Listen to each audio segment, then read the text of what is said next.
What's going on, guys? So today's video is going to be on order versus chaos, and this is the main premise behind the Toe equation and atheism versus religion. Um, it ties into a few other things as well, but as far as order versus chaos, the one thing that I've stressed throughout this entire process is that they are in a symbiotic relationship, okay? And I'm the type of person that explains to you that expanding and contracting universe theory are both existent. It's how evolution works, progress or regression. It's in a constant flux. It's in a constant state of potential expansion or potential contraction, whether or not we understand all of the equal opposite reactions inherent within the system. So when it comes to order versus chaos, you have an atheistic mentality that it's all random chaos, and that science backs this up, but science does not. And the science says that everything is all orderly and this, that, and the other. That doesn't discount the chaos, okay? When you get into religion, you're looking at these are the things that create free will, option, choice, selection. So where you end up at is that there are orderly rules and then there are chaotic results. There are objective rules and then there are subjective results. And then between them are abstract representations.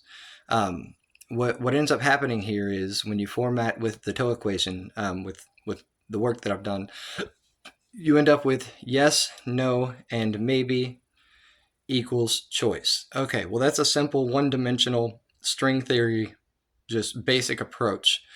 Once you extrapolate to putting it together with string field theory, which is more Dr. Cuckoo's work, etc., or Weinstein, I believe, when you get into that work, it's just an extrapolation from string theory. So that string theory in and of itself would be one-dimensional.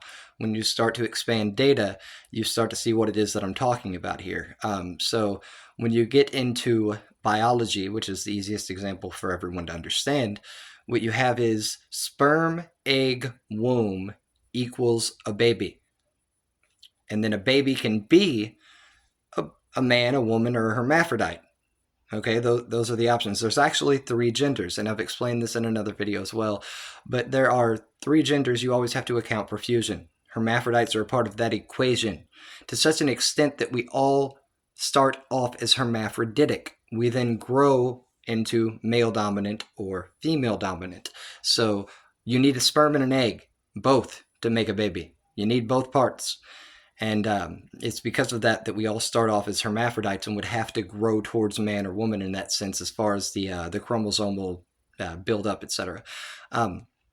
So what's going on here is you have orderly rules. This is how you make a baby. Done. Period. The end. This is how you make a baby. The same way that proton, neutron, electron equals an atom. That is how you make an atom.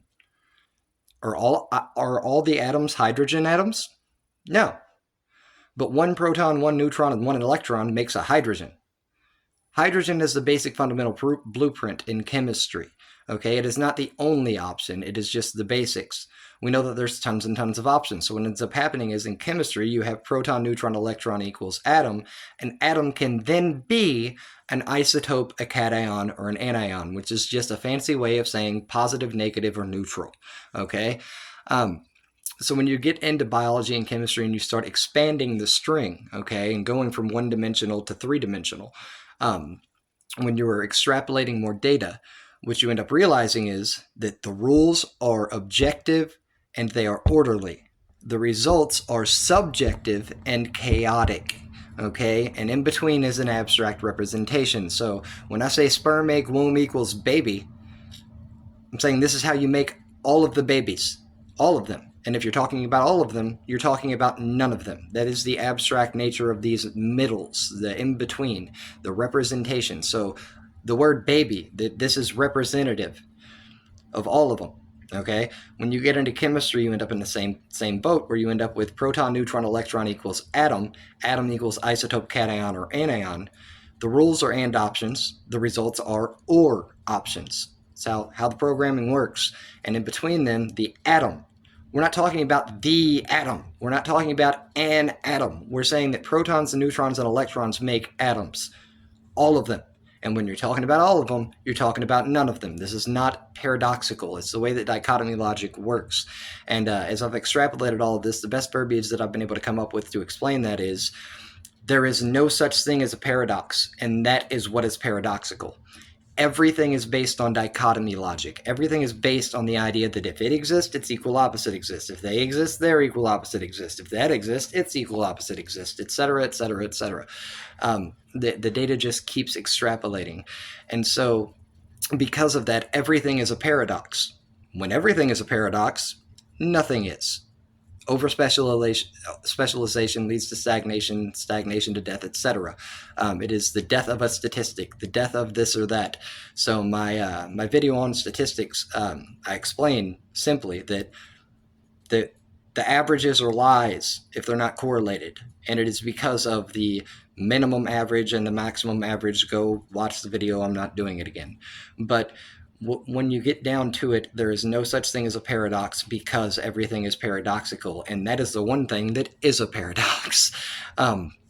So when it comes to orderly rules and chaotic results, this is a symbiotic relationship here. They're connected, okay?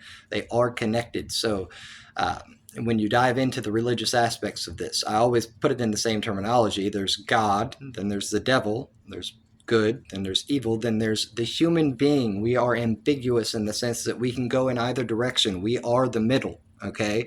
We can be a good guy or we can be a bad guy. We start off in the middle. That is the human being. We are not angels. We are not devils. We cannot be, at least not while we're alive. And so you end up with these two conflicting concepts of complete and total chaos and complete and total order. And both of them, in their arrogance, refuse to accept or realize that this is a symbiotic relationship so that you have orderly rules. The results are chaotic, and that this is a good thing. You believe in God, if you're on the religious side, you believe in God, you believe in free will, choice. If there are no choices, we can make no choice. This is common sense. If there were not chaotic results in that sense, the terminology ends up being whether or not you call that chaos. It is. It is. You don't know. There's options. There's all these different things. That's the point of results. And so when you get into religion versus atheism and you get into order versus chaos, they have no idea that these things are inarguably intertwined on such a level that they're both true. It brings me back to side note to the religious, the story of Adam and Eve. I have a particularly unique view of it in some ways. For starters, the Bible never says that the snake is the devil. The Bible doesn't say that. I make the argument that the snake was also God, okay? I make the argument that that was God's test, but not in the way that people think. And so if you break down Adam and Eve, God is a parent testing his children. Okay? That part isn't so debated. What is debated is why. Even if, to my atheist friends, even if we were monkeys, that we were apes, whatever, and that we've evolved from primates, that we would still, at a certain point, have a cusp. So I'm trying to humor the atheist and both sides. I'm trying to be logically consistent here. Even if we were apes who evolved, and that God was dealing, whether God made us evolve immediately when created us in that sense, or what have you, there is a point at which we would be sentient. This self-awareness would come into existence. Okay, how do you test sentience? With choice, with free will. And this is what I mean.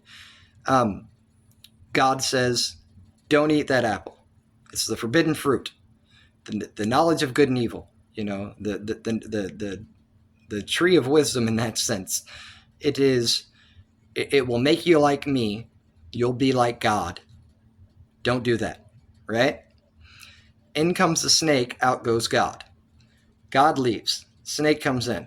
Even though God is all-knowing, omnipotent, etc., and we all accept that, in comes the snake. The snake says, hey, why don't you eat that apple? And that's, in my estimation, I would just equate it to it was just an apple tree. He says, why don't you eat that apple? Why don't you defy God? Go ahead, just eat that apple. He just doesn't want you to be as smart and as strong as he is. He's trying to keep you down. And so they do it. At this point, they've already proven that the forbidden fruit was nothing, that it was merely an apple, because they were already able to defy God. They were already able to understand right and wrong, good and evil. And they were already able to make choices. Okay? That tree was just an apple. That's what the tree was. It was an apple or a peach, whatever fruit you want to call this original back in the day thing. Okay? So this test was God testing to see if we actually had free will. It wasn't about punishment. It wasn't about seeing if we were sinners, if we were bad, this, that, and the other. And I think some of that gets warped and contorted into certain ideas and concepts. The idea here was that he needed to know whether or not we were sentient, whether or not we could make a choice. Had we just told the snake, no, we can't do that, well, then we don't have free will. We're slaves to God. Are you telling me that God wanted us to be a slave? Doesn't seem like it. I mean, there's a whole Dante's Inferno and all this other stuff that's not biblical, but all these other things constantly presenting the idea that the angels were slaves and they were jealous of the humans and this, that, and the other because we have choice, because we have free will. Okay, so it doesn't seem very much, no matter which side of the argument you're on, biblical scripture or completely made up fiction. Okay, it doesn't matter which side you're on here. Humans have free will. God wanted us to. No matter which argument you make, God wanted us to have free will. God needed to know that we had free will. Why? What else happened next? What happens after this? They're cast out of the Garden of Eden. He didn't kill them. He didn't erase them and start over and say, I messed up. Why wouldn't he? Why wouldn't he? When God judges, with God's judgment, you get Sodom and Gomorrah. Why didn't Old Testament God go Sodom and Gomorrah on Adam and Eve for being such evil people? Because that wasn't the test. He was actually proud in a way. He was actually happy. They were able to defy him, and he taught them a very valuable lesson that there are consequences for those actions. But even more so, what happens with knowledge and wisdom? Socrates, all I know is that I know nothing. With every question you answer, you get 1,000 more questions. You just end up with more data, and there's more to learn, and the more you realize you don't know. When it comes to the tree of knowledge and wisdom, it wasn't just about what you think it was. The transmission requires reception, okay? And so when it comes to knowledge and wisdom, he had to know that they were able to make choice. What happens once you get there? You recognize things, you notice things, you realize you don't know everything. So rather than dancing around naked in the garden, you might actually consider things. You might wonder. And what was the first thing they did? They acted like children. They covered themselves up with leaves. They were like, oh my, I'm naked. I shouldn't be naked. This is shameful. They were trying. It was almost like they were playing God. The moment they ate the apple, they were like, I feel like I'm just like God now. Don't you feel? Yes, we should cover ourselves. Why aren't we doing? It's a learning experience. Sentience. It is a learning experience. You are constantly learning. There's nothing you can do about it. And you can either program yourself or you can let the programming just occur and let it be complete and total chaos. And so you've got to find a middle in there with that. But I look at Adam and Eve at that point as as soon as they accept the knowledge, as soon as they accept that they are wise, that they're able to make choices, the first thing that you might do is look over there and say, is that smoke? Where there's smoke, there's fire. What's that? Are those people? And thus God cast them out of the garden to go live with the other people. Why would anything be limited in God's creation? Why would there only be Adam and Eve and nobody else, nothing else? As you expand, as you grow and you learn things, you start to realize that the world is bigger than you. The world is bigger than the garden, okay? It is bigger than that garden. You thought that this was your bubble, but lo and behold, there's so much more out there than this. And I think people have gotten away from the root of the story of Adam and Eve and led themselves down a path of reassuring pleasantries and how can we use this to punish or reward people and this and that. The goal is to understand. The goal is to learn. The goal is to digest this data and to come to logical end conclusions without biases. And when it comes to Adam and Eve, that's my take on it. That's what I honestly believe. God was not testing them to see if they were evil. God was testing them to see if they were sentient. So anyway, slight side note: the order and the chaos argument is a silly one to me. There is obviously order and there is obviously chaos, and they are in a symbiotic relationship.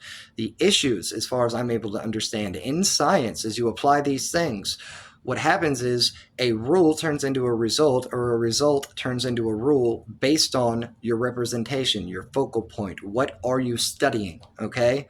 This is not complicated. There's a chemical chain, and I don't have the graphics or anything, but I built a chemical chain from the quark to the cell. Okay? If I am talking about atoms, well, then the protons, neutrons, and electrons are the rule of the atom. When I talk about, or then the isotopes, cations, and anions are the results of the atom. If I'm talking about molecules, isotopes, cations, and anions are the rule for the molecule. They're the result for the atom. Protons, neutrons, and electrons are the rule for the atom, but they are the result for the subatom, or for the quark, rather. For the quark. So, as soon as you can put these pieces together into the larger picture, into a string field theory, okay? You go from string theory to string field theory and you extrapolate this data. What happens is you start to realize how deep the equal opposite logic, the dichotomy logic, is at play with everything. I mean, protons, neutrons, and electrons are rules for that, but they're results for this. Are you engineering or are you reverse engineering?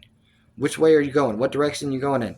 And so when it comes to order and chaos, it can all seem very chaotic, but it is all very orderly. There's this symbiotic relationship that is always at play that you can't get around, even with biology. Like I said, you've got sperm, egg, womb equals baby, and that baby can be a boy, girl, hermaphrodite, man, woman, or hermaphrodite, right? Well, you can break down the sperm and the egg in the womb. They came from there, so they're actually a result for something else, but they're the rule for the next baby. And you get a man, woman, and hermaphrodite. Those are the results for the baby, but they're the rule for the next baby. Okay?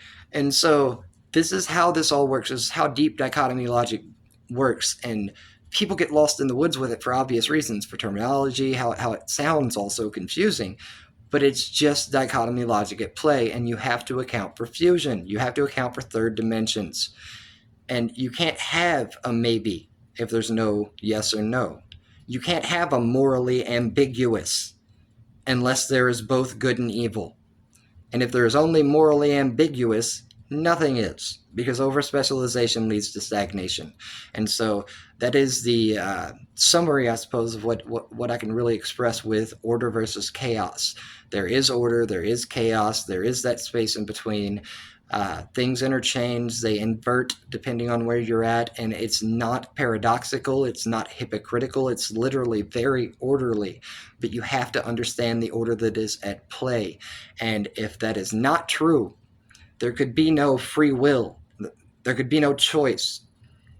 We wouldn't be sentient, we'd just be at the whim of our desires. You see primal animals, they do whatever they want, they do whatever they feel, they're not thinking about it, they don't care.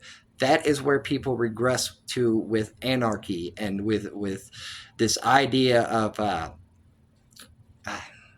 complete lack of leadership, even when you apply this stuff into government and politics, okay, when you start looking at it from that point, the reason why I love America, the reason why I love our country so much, in spite of all the flaws and all the craziness and all this stuff, is that we actually understood the symbiotic relationship between the individual and the group. We understand that all groupings are byproducts of individual components down to the math with Jonathan Nash. And so you can have no government, no matter what kind of system you try to put in place. You can have no government that is not a byproduct of the people. So even if you have top down management it is just an absolute wreck, and you're trying communism, socialism, and stuff just alone as its own thing, and they are just top down managing and everything, and it goes to crap and it goes to crap, at a certain point you would then make the argument that it is still the people's fault for letting them do that, which is why our country is to the nth. Even with the Constitution and this and that, it presents an idea that if things don't work, replace it, get rid of it. We don't have top down management in this country. We have bottom up management. We know that groupings are byproducts of individual components. We understand this symbiotic relationship.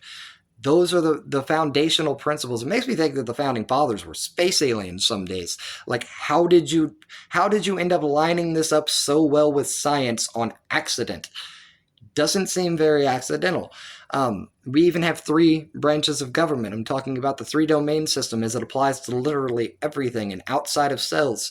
And even our branch of government, if it might be flawed, it might not be perfect, but we actually ended up breaking things up into three different branches to try to create an equilibrium of checks and balances. This is stable. It's how you create an equilibrium. It's how things work.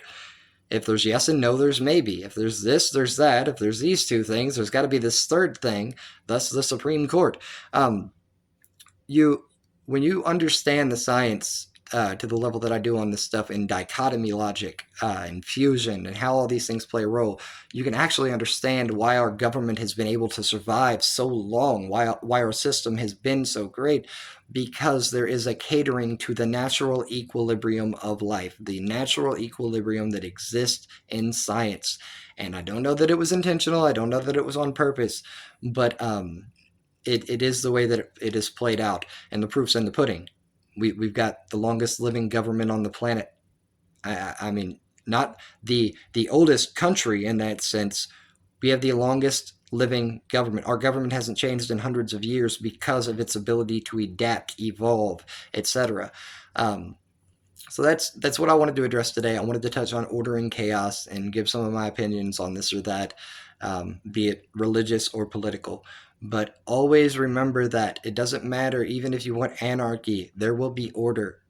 You'll almost demand it on accident, okay? If you want order, you can accidentally create anarchy, even if by accident. They are in a symbiotic relationship. It cannot be violated, it cannot be broken. There is both order and chaos, and God still exists based on the work. Have a good day, everybody.